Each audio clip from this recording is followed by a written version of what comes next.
نغزی سوزی بردم بخواهد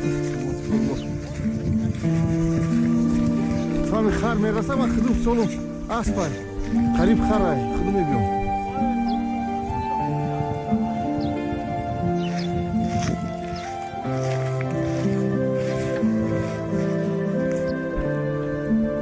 скоро один на خانه سازمانی скоро بین تماشا کنیم